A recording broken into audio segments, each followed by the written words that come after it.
I got a phone call, interrupted my video. But I was talking about boundaries, like in your household, and making them a firm boundary with your family. Don't let people cross that line.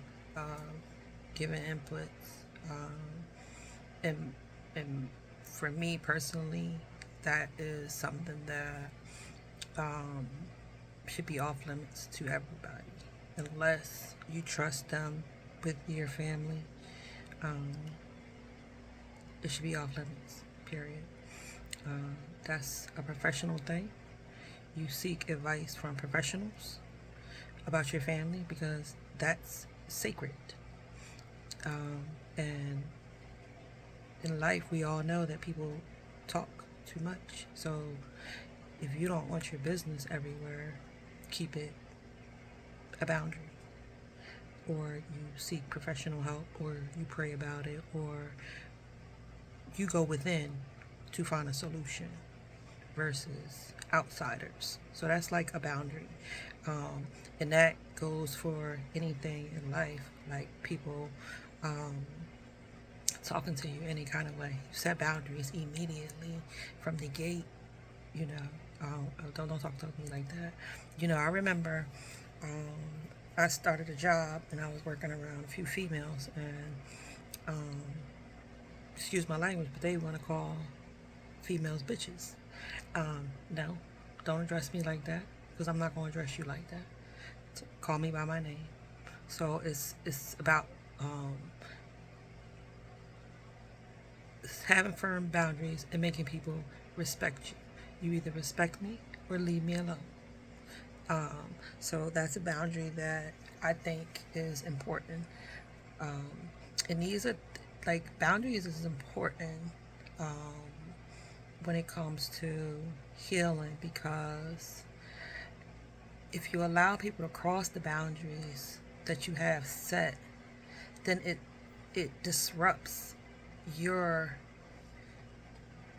the chemistry that you have going on in your own life, because people just keep trying and trying and trying until they take it too far, and now you have a whole mess you got to clean up, because now once it gets to the point of being taken too far, it's a mess to clean up. And when you got to address it, now it's like, well, didn't I tell you not to do this and not to do that and not to do this, but you still kept doing it, and then you did this and then you did that and then you did this after that. So now you got to clean up a whole mess, and it's like, well, why you didn't say something the first time?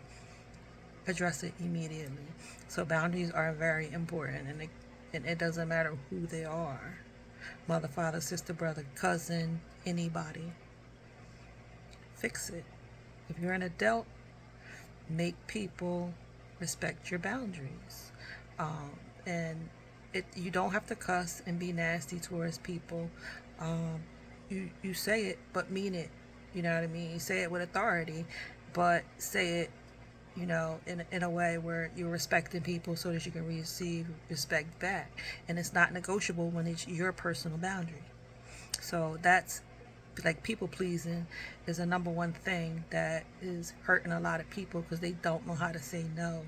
They always want to keep helping, keep helping, keep helping until they burned out, and then you got an empty cup and nobody's filling it.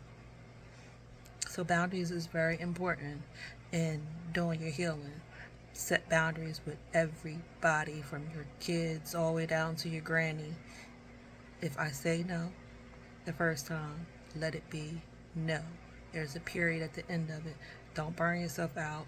Don't be rude and nasty to people either. Now, if you're a person like me where you just be like, no, no, no. And I used to, see, my problem was I would joke around and I would say no all the time. But I would mean it sometimes, but I wouldn't mean it sometimes. And I could bend, but I was always bending, to my nose.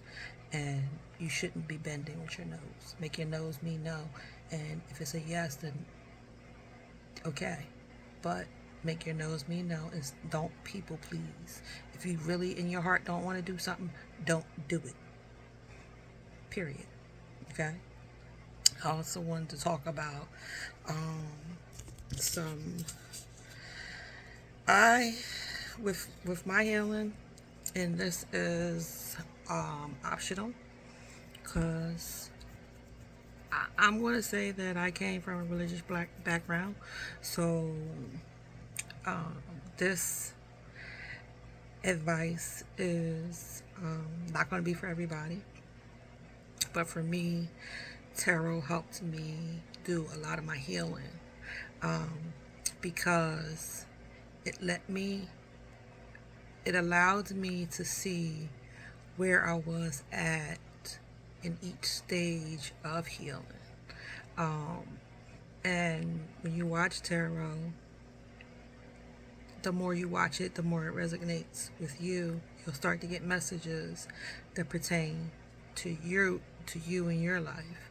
So if you show up in devil energy from day 1 and then day 5 you're in reverse, then that means that's progress.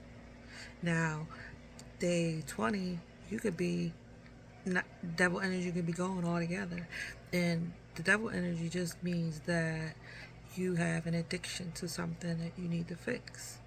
So for me personally, I was on a twin flame journey, and it was mandatory that I do this healing and get it done correctly. So I used tarot to follow my progress, to make sure that I was in alignment with where I should be. Now, that does not have to apply to everybody, but I will caution also, like a lot of people say, oh, that's evil. It's not evil. All of it is not evil. It's just like anything else. There is good and then there's bad. You have to use your discernment to what is what. Just like anything else. You walk into a church, and if you go in there and you see that it's all chaotic and all over the place and you're not comfortable, then you're going to get up and you're going to leave. That's the same thing with tarot. If you go in and you're uncomfortable, leave. Try another place. But I'm going to post some people that I think are good with helping with healing on YouTube, and I'll put those resources in the comments with this video for anybody that wants to follow their progress or wants insight on the healing and a lot of other things that help you awaken, because during your awakening you're going to learn some things that you won't, that's going to blow your mind. That's all I'm going to say. It's going to blow your mind. So I'm going to put some resources there that you can watch and follow, whether you're on a twin flame journey, whether you are just healing for personal reasons, whether you're a light worker or whatever. Whatever made you decide I want to heal and be healthier, these resources will help you and help guide you through that, through those different pathways that you want to take. I'm gonna end this video here because I have 2 videos now, because I stopped the other one, so it's like 13-14 minutes altogether, I guess. And I'll be back. I'll be back later. Alright, y'all have a blessed day.